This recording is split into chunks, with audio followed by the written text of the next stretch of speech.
আমার খবর। 12 ঘন্টা ধরে খাদান খনন করে উদ্ধার হলো পাথর ব্যবসায়ীর মৃতদেহ। খুন করে খাদানে ঢেকে দেওয়া হয় মৃতদেহ, এমনই অভিযোগ পরিবারের। মৃত পাথর ব্যবসায়ীর নাম সালাউদ্দিন খান। খুন করে দেহ লোপাট করার ঘটনায় এক পাথর ব্যবসায়ীকে গ্রেপ্তার করেছে পুলিশ।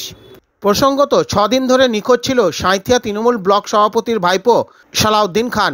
গত শুক্রবার থেকে নিখোঁজ ছিল সে। তা নিয়ে পুলিশের দ্বারস্থ হয়েছিল তার পরিবার, কিন্তু 6 দিন পেরিয়ে গেলেও খোঁজ মেলেনি সালাউদ্দিনের। পুলিশ অভিযোগের ভিত্তিতে এই ঘটনায় কয়েকজনকে জিজ্ঞাসাবাদ শুরু করে।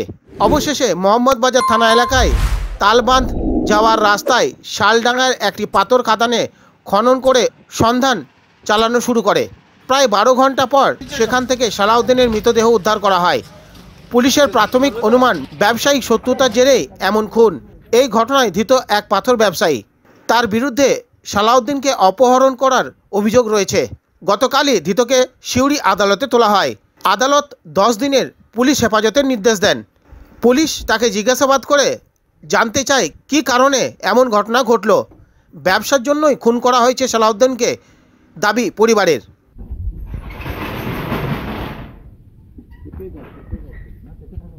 সালাউদ্দিন খান বলে এই খাদানে মেরে ফেলে দিয়েছিল, এইমাত্র তুলে এনে আইডেন্টিফাই করে এখানে পোস্টমর্টম ঘরে ভরা হয়েছে। কি কারণ? এটা ব্যবসায়িক কিছু কারণ থাকতে পারে। এই শুক্রবার থেকে নিখোঁজ ছিল।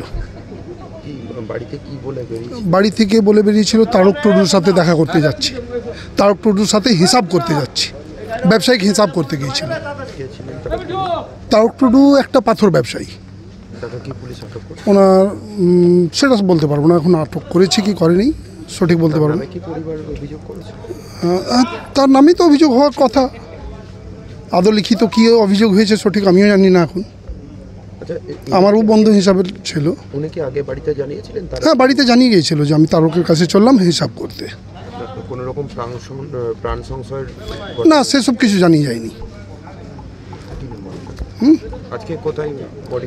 আজকে বডি পাঁচামি বেল্টে খাদানের ভিতর থেকে মাটি সরিয়ে তোলা হয়েছে।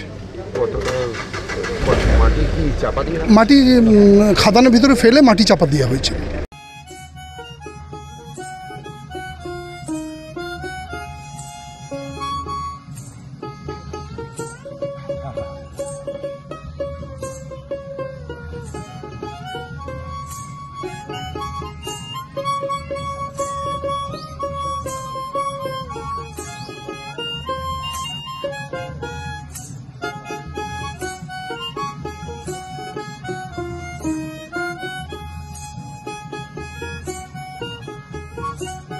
দেখতে চোখ রাখুন আমাদের ফেসবুক ও ইউটিউব চ্যানেলে।